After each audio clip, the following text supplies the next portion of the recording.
প্রিয় বোনেরা, welcome back to our channel সরকারি জব আপডেট ইউটিউব চ্যানেলে তোমাদের প্রত্যেকে স্বাগত। তো WP lady constable interview class আমি শুরু করেছি, এটা হচ্ছে ক্লাস নাম্বার 2। আমি তোমাদের সুবিধার জন্য একটা প্লেলিস্ট তৈরি করেছি। সেই প্লেলিস্টের যে লিঙ্ক এই ভিডিওর ডেসক্রিপশন বক্সে দিয়ে রাখবো। তোমরা প্রত্যেকে সেখান থেকে বাকি ক্লাসগুলো তোমরা দেখে নেবে যাতে তোমাদের সুবিধা হয়। তো আজকে আমরা যে টপিক নিয়ে ইন্টারভিউ ক্লাস শুরু করবো সেটা হচ্ছে ডাব্লিউবিপি অর্গানাইজেশন, যেখানে পুলিশের রেঞ্জ, ঠিক আছে, জোন, ডিস্ট্রিক্ট, পুলিশ ফাঁড়ি, স্টেশন, সার্কেল সমস্ত কিছু এখানে আলোচনা করব। ভিডিওটি সমস্ত দেখবে, সব শেষ পর্যন্ত দেখবে। পারলে খাতার মধ্যে নোট ডাউন করে রাখবে, তাহলে বারবার তোমাকে ভিডিও দেখতে হবে না, ঠিক আছে। সুন্দর করে একটা দিস্তা খাতায় বা ছোটো খাতায় সুন্দর করে লিখে রাখবে, তোমাদের কিন্তু এগুলো খুব উপকারে লাগবে। চলো আমরা যে টপিকটা নিয়ে আজকে আলোচনা করবো, যেটা তোমাদের বললাম, সেটা হচ্ছে প্রাতিষ্ঠানিক কাঠামো, ঠিক আছে। তো এই প্রাতিষ্ঠানিক কাঠামো মোস্ট ইম্পর্টেন্ট, তোমাদের এগুলো জেনে যেতে হবে।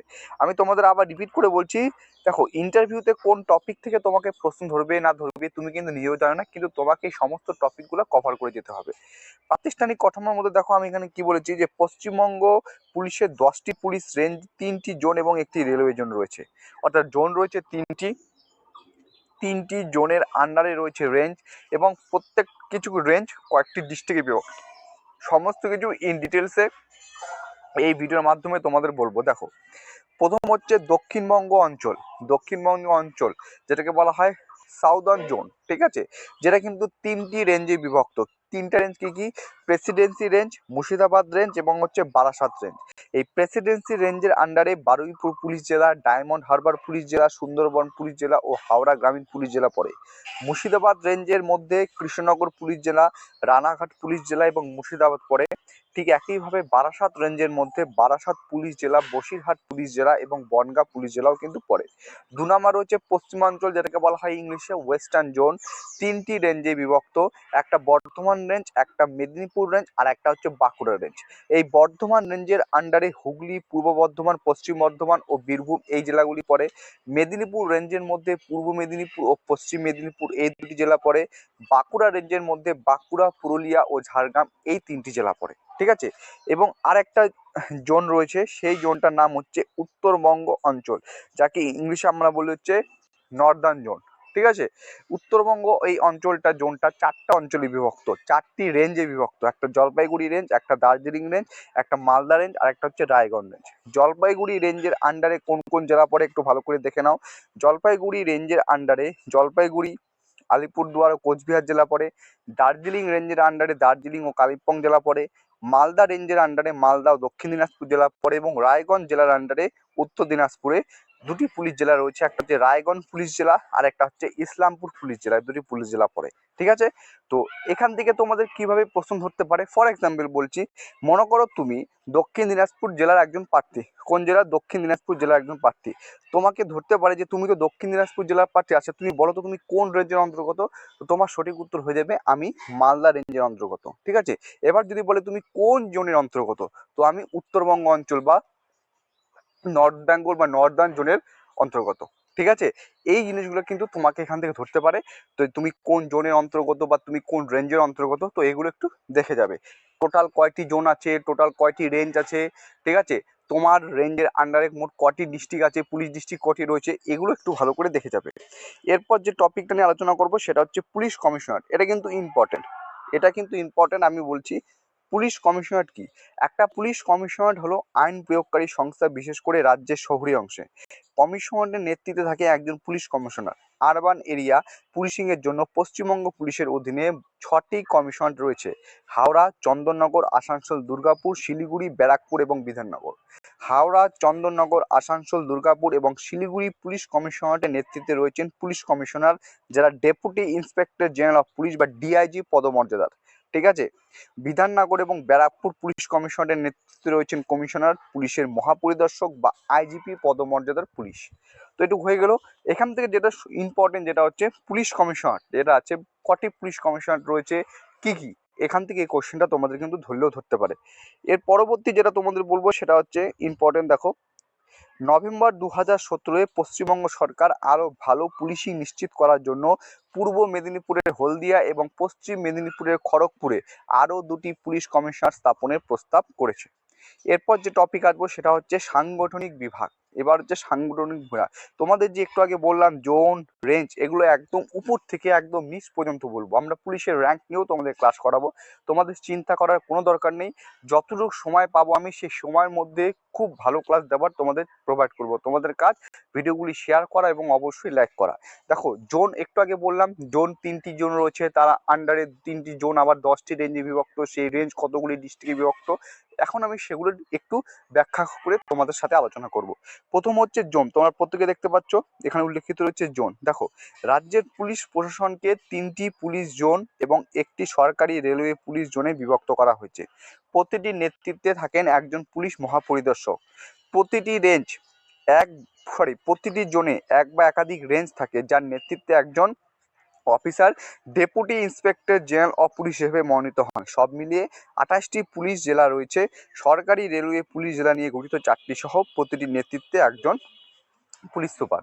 আমি দুদিন আগেই তোমাদের 30টা এমসিকিউ কোশ্চেন যেখানে করিয়েছি সেখানে কিন্তু এটাও উল্লেখিত, এরকম প্রশ্ন করিয়েছি, জোনের প্রধানকে কি বলে, রেঞ্জের প্রধানকে কি বলে, তোমার তারপর হচ্ছে ডিস্ট্রিক্টের প্রধানকে কি বলে, ঠিক আছে, এরকম কিন্তু তোমাদের কিন্তু আমি প্রশ্ন করিয়েছি। তো সেই এমসিকিউগুলো কিন্তু তোমাদের খুব কাজে লাগবে। এরপরে রেঞ্জ, এবার জোনের নিচে চলে আসলাম। রেঞ্জ দেখো প্রতিটি রেঞ্জে 2 বা ততোধিক জেলা বা একটি জেলা একাধিক জেলা পুলিশে বিভক্ত থাকে। রেঞ্জের নেতৃত্বে রয়েছেন একজন উপমহাপরিদর্শক, যাকে বলা হয় ডিআইজি। ঠিক আছে, পশ্চিমবঙ্গে 10টি রেঞ্জ রয়েছে। তো রেঞ্জের প্রধানকে কি বলা হয় বা রেঞ্জের নেতৃত্বে কে রয়েছেন, একজন ডিআইজি রয়েছেন বা উপমহাপরিদর্শক রয়েছেন। ডিআইজি সম্পূর্ণরূপ কি, deputy inspector general of police. এরকম সেখান থেকেও তোমাকে ইন্টারভিউ এরকম প্রশ্ন ধরতে পারে। এরপর রেঞ্জ যখনই চলে যাবে, তো রেঞ্জের একটু নিচে আমরা দেখতে পাবো হচ্ছে জেলাকে। তো জেলা থেকে কি প্রশ্ন ধরতে পারে, ডিস্ট্রিক্টের থেকে। দেখো জেলা, প্রতিটি পুলিশ জেলা হয় রাজস্ব জেলার সাথে বা সরকারি রেলওয়ে পুলিশ জেলার ক্ষেত্রে বেশ কয়েকটি রাজস্ব জেলার মধ্যে অবস্থিত। এটি নেতৃত্বে একজন জেলা পুলিশ সুপারিনটেন্ডেন্ট থাকে। প্রতিটি জেলা প্রতিটি জেলা 2 বা ততোধিক মহকুমা, বেশ কয়েকটি সার্কেল এবং থানা নিয়ে গঠিত। তবে সাম্প্রতিক সময়ে উন্নত পুলিশ প্রশাসনের জন্য বেশ কয়েকটি জেলাকে পুলিশ জেলায় ভাগ করা হয়েছে এবং এই পুলিশ জেলার প্রতিটি নেতৃত্বে একজন এসপি থাকেন, মানে হচ্ছে সম্পূর্ণ হচ্ছে সুপারিনটেন্ডেন্ট অফ পুলিশ। তো জেলা, তো একদম উপরে পেলাম আমরা জোন, তারপরে নিচে পেলাম রেঞ্জ, তার নিচে পেলাম হচ্ছে ডিস্ট্রিক্ট বা জেলা, তার নিচে আমরা যেটা পারবো সেটা হচ্ছে উপবিভাগ বা সাব ডিভিশন। দেখো প্রতিটি সাব ডিভিশনের নেতৃত্বে একজন, কি বলছে এখানে একটু ভালো করে লক্ষ্য করো, প্রতিটি সাব ডিভিশনের নেতৃত্বে একজন পুলিশ অফিসার পদমর্যাদার ডেপুটি সুপারিনটেন্ডেন্ট, ঠিক আছে, সুপারিনটেন্ডেন্ট অফ পুলিশ অথবা একজন সহকারী পুলিশ থেকে থাকেন। তো আমি যদি বলি একটু ভালো করে তোমাদের এক্ষেত্রে লক্ষ্য করি, ওয়েট করো, এবার দেখতে থাকো, ঠিক আছে। ডেপুটি সুপারিনটেন্ডেন্ট অফ পুলিশ অথবা একজন সহকারী পুলিশ সুপার। পশ্চিমবঙ্গে যে অফিসার একটি মহকুমার প্রধান হন তিনি এসডিপিও অর্থাৎ সাব ডিভিশনাল পুলিশ অফিসার হিসেবে পরিচিত। ঠিক আছে, ঠিক আছে, এটুকু হলো জেলা, সাব ডিভিশন, উপবিভাগ বা মহকুমা। তার নিচে আমরা পারবো হচ্ছে সার্কেল। তো এই সার্কেলটা কি, অনেকে কিন্তু নামটা শুনেছ, সার্কেল একটি মহকুমার মধ্যে কয়েকটি থানা নিয়ে গঠিত। দেখো উপর থেকে জিনিসগুলো কিন্তু আস্তে আস্তে ভাগ হয়ে যাচ্ছে, ঠিক আছে, লক্ষ্য করো। সার্কেল হচ্ছে একটা সার্কেল একটা মহকুমার মধ্যে কয়েকটি থানা নিয়ে গঠিত। একজন পুলিশ পরিদর্শক যিনি একটি পুলিশ সার্কেলের প্রধান হন তিনি হলেন সার্কেল ইন্সপেক্টর অফ পুলিশ বা সিআই। তো সার্কেলের প্রধানকে বলা হয় সার্কেল ইন্সপেক্টর বা সিআই। এরপরে যেটা সার্কেল সম্বন্ধে তোমাদের আলোচনা করলাম, তো তার নিচে যেটা আমরা পাবো সেটা হচ্ছে পুলিশ স্টেশন। তো পুলিশ স্টেশন কি, পুলিশ স্টেশন হলো পুলিশের মৌলিক ইউনিট। অপরাধ প্রতিরোধ, শনাক্তকরণ, জনশৃঙ্খলা রক্ষা, আইন প্রয়োগের পাশাপাশি সুরক্ষার দায়িত্ব পালন, সাংবিধানিক কর্তৃপক্ষ, সরকারি কর্মকর্তা, জনপ্রতিনিধিদের নিরাপত্তা ব্যবস্থা করার জন্য দায়ী, বিভিন্ন আইন প্রণয়ন সংস্থা এবং স্থানীয় সরকার, জনসাধারণের ব্যক্তিত্ব ইত্যাদি। একটি থানার নেতৃত্বে হয় একজন সাব ইন্সপেক্টর। নিম্ন অধস্তন পদমর্যাদা বেশিরভাগ গ্রামীণ এলাকায়, বা একজন ইন্সপেক্টর উচ্চ অধস্তন পদমর্যাদা বেশিরভাগই শহরাঞ্চলে। এই হচ্ছে পুলিশ স্টেশন, ঠিক আছে। তার আন্ডারে কি থাকে, তার নিচে পুলিশ ফাঁড়ি। পুলিশ ফাঁড়ি কি, যে এলাকায় যে সকল এলাকায় মূল পুলিশ স্টেশন থেকে আইন শৃঙ্খলা রক্ষা করা অসুবিধা হয়, সে সকল এলাকায় স্থানীয়ভাবে আইন শৃঙ্খলা রক্ষা করার জন্য যে পুলিশ ক্যাম্প গঠন করা হয় তাকে বলা হয় পুলিশ ফাঁড়ি। এই পুলিশ ফাঁড়ি কিন্তু থানার অন্তর্ভুক্ত হয় এবং থানার অফিসার ইনচার্জের অধীনে থাকে। পুলিশ ফাঁড়ির নেতৃত্বে একজন এসআই অথবা একজন এএসআই থাকেন। ঠিক আছে, তো আমি যে তোমাদের আলোচনা করলাম, দেখো তোমরা একটু ভালো করে যদি এটা লক্ষ্য করো, আমি কিন্তু একদম উপর থেকে নিচ পর্যন্ত তোমাদের খুব সুন্দরভাবে আলোচনা করছি। ফর এক্সাম্পল, পুলিশ কমিশনারের আমি আলোচনার পর সাংগঠনিক বিভাগগুলা জোন, জোনের তারপরে রেঞ্জ, তারপরে আলোচনা করলাম জেলা, তারপরে মহকুমা, তারপরে সার্কেল, তারপরে পুলিশ স্টেশন এবং সর্বশেষে একদম নিচে তোমাদের কিন্তু পুলিশ ফাঁড়ি সম্পর্কিত আমি তোমাদের জানিয়ে দিলাম। ঠিক আছে, এতটুকু জানলে না, তোমাদের হুবহু মুখস্থ করার দরকার নেই, এতটুকু জানলে এলাপ। এর পাশাপাশি নেক্সট ভিডিও আমি তোমাদের পুলিশের র্যাঙ্কটা নিয়ে আসবো, যেটা মোস্ট ইম্পর্টেন্ট। পুলিশের কিছু কিছু ইউনিট রয়েছে, ঠিক আছে, সেই সব ইউনিট সকলকিত কিছু ব্যাখ্যা, বেশি না, খুব বড় করতে যাবো না, খুব অল্পর মধ্যে ব্যাখ্যা, সেগুলো তোমাদের সংক্ষিপ্তভাবে আলোচনা করব। এই ক্লাসটা তোমরা পাবে এবং কিছু কিছু কোশ্চেন্স পাবে, আইসি, ওসি, সিআই, সিআইডি, সিবিআই, ঠিক আছে, তো বিভিন্ন ধরনের কোশ্চেন্স তোমাদের আমি সলভ করাবো। আরেকটা কথা বলছি, নিজের যে সাবজেক্ট, নিজের যে বিষয়, সেটা কিন্তু তোমাকে নিজ দায়িত্বেই পড়তে হবে। অনার্সে কোন সাবজেক্ট ছিল, কোনটা বা তোমার ফেভারিট সাবজেক্ট ছিল, ঠিক আছে, কোনো এক্সট্রা কিছু যদি কিছু কোয়ালিফিকেশন থেকে থাকে, তার উপর থেকে একটু ভালো করে জিনিস জেনে যাবে। এগুলো তুমি করবে আর আমি তোমাদের এই সকল কোশ্চেনগুলো তোমাদের সলভ করাবো। আমি প্রত্যেকেই বলবো, যারা ভিডিওটি দেখছো ভিডিওটি লাইক করবে এবং এগুলো খুব সুন্দর করে খাতার মধ্যে তুলে রাখবে, খুব সুন্দর করে খাতার মধ্যে নোট ডাউন করে রাখবে, যাতে এগুলো তোমাদের বারবার ভিডিও দেখতে না হয়। তোমাদেরই কিন্তু সুবিধার জন্য আমি এই সকলগুলো করছি।